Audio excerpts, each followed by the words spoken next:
American healthcare system, it's generating rivers of money that are flowing into very few pockets. And those are the pockets of the manufacturers of medical devices, the big insurers, the pharmaceutical companies, and the owners of those pockets do not want anything to fundamentally change.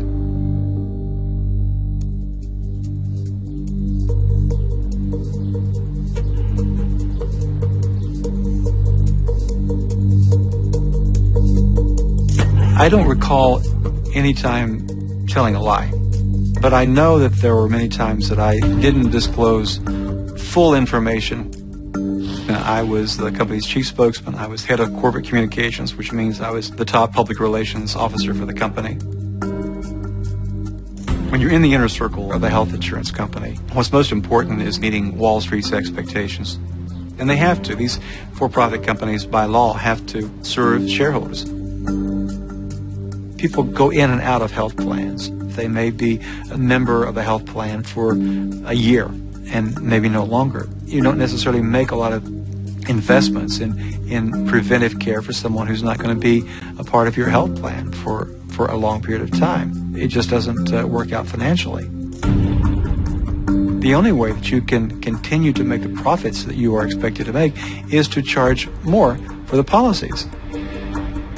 Insurance companies have always been able to regulate the rates they charge. They can pretty much get away with increasing the rates as much as they want to.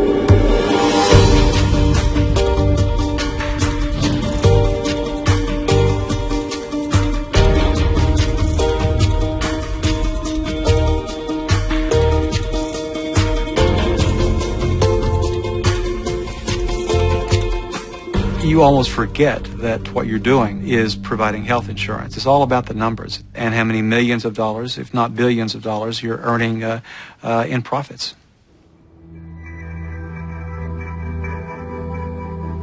In the summer of 2007, I read about a healthcare expedition that was being held by Remote Area Medical, a few miles from where I grew up.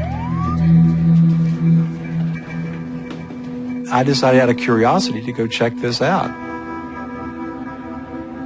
All these folks have driven from 400 and 500 miles away, waiting to get care that was being provided to them free. The folks who were there were not trying to shirk their responsibilities. They couldn't get insurance. They either couldn't afford it, or many of them worked for small employers that had been purged by big insurance companies. It was either come and get care there or not get care at all. And every year they have to turn people away. It was like something that I could never have imagined that I ever see in this country. And I knew what I was doing for a living was making it necessary for those folks to stand in line to wait for care in animal stalls and barns. I ultimately had a crisis of conscience because I was not at all proud of what I was doing. I had difficulty sleeping at night. There were even times, honestly, that I looked in the mirror and I said, how did you get here? I just could not continue doing what I was doing.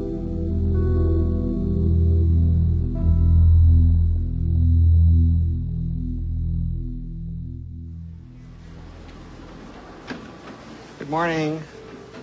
Our forefathers in medicine were really about patience. It was about a passion for healing. When medicine became a business, we lost our moral compass, and I think we've gotten into a great deal of trouble because of that. Since I have type 2 diabetes, I try to do what my doctor says. Managing type 2 diabetes can be hard. Adding Avandia can help. There was a drug on the market, Avandia. It got fast-tracked by the FDA, got approved very quickly. It was massively marketed, and by 2006, this drug became the largest selling diabetes drug in the world. We're talking about a $3 or $4 billion a year drug. I got my blood sugar under control. You really did. Did adding Avandia help you? I was doing a Google search, and what I found was a website in the United Kingdom where the clinical trials done with Avandia were actually partially disclosed.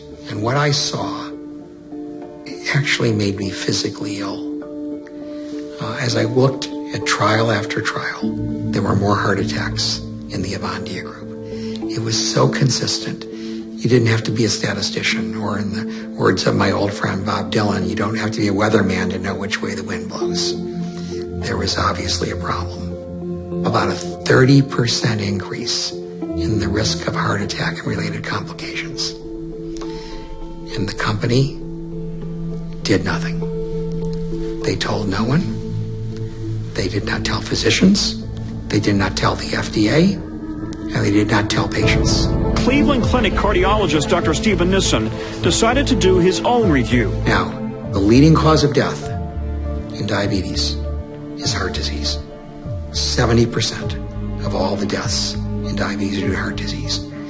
Having a diabetes drug that increases the risk of heart attack by nearly 1/3 is a public health catastrophe. And the company didn't tell anybody.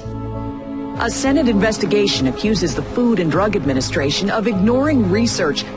Finally, the FDA put severe restrictions on the drug.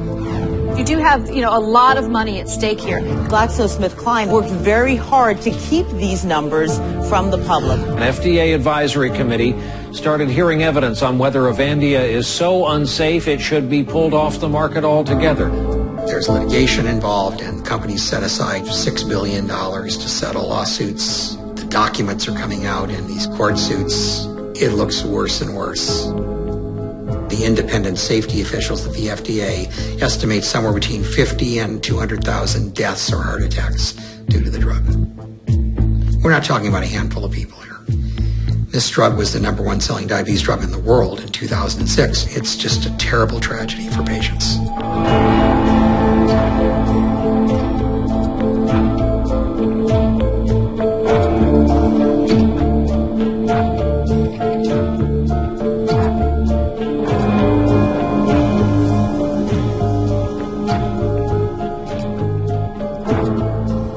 Very hard to get legislative action to improve the FDA and to better regulate particularly the pharmaceutical industry. There's the assumption that people who run government are elected officials or members of Congress, but it's not true in many cases. The power lies with corporations and corporate interests and the lobbyists that they buy. Good morning, folks. How are you? I was almost as surprised as anybody to see the reports that I was the most frequent visitor to the White House during the health reform debate.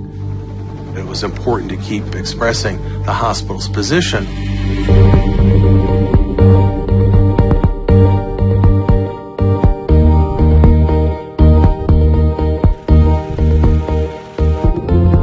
It's an expensive world to live in terms of getting your voice heard in D.C., but that's the whole function of advocacy.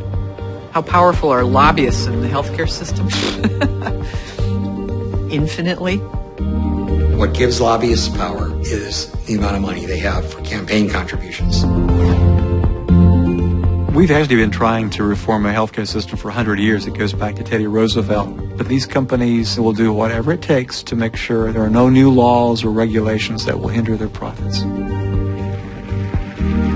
I was a part of efforts going back to the Clinton administration to make sure that there was no Patients' Bill of Rights passed, because it would have expanded patients' ability to sue their insurance company or their employer if they had been denied needed coverage.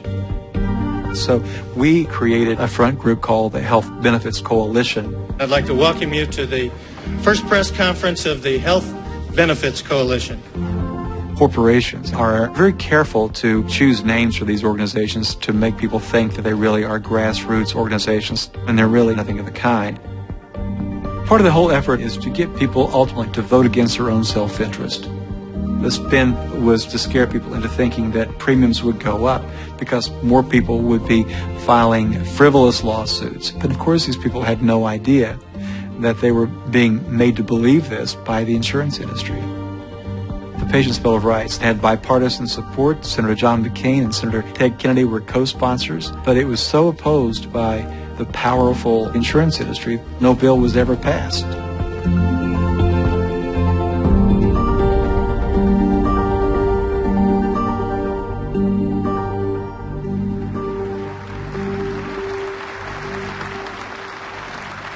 The healthcare reform bill that was enacted achieved two of the insurance industry's major objectives. It includes the mandate, the requirement that we all have to buy their coverage. That was job number one for them. Job number two was to make sure that there was not a public option. They didn't want to have a new competitor. They had to live with some of the new consumer protections in the bill. It does make it illegal for companies to just cancel someone's policy because of a pre-existing condition. What the insurance industry's objective is to try to weaken those consumer protections over time and to try to influence how the law is being implemented. Because of the money that's involved, getting people to do the right thing for the American people has become extremely difficult.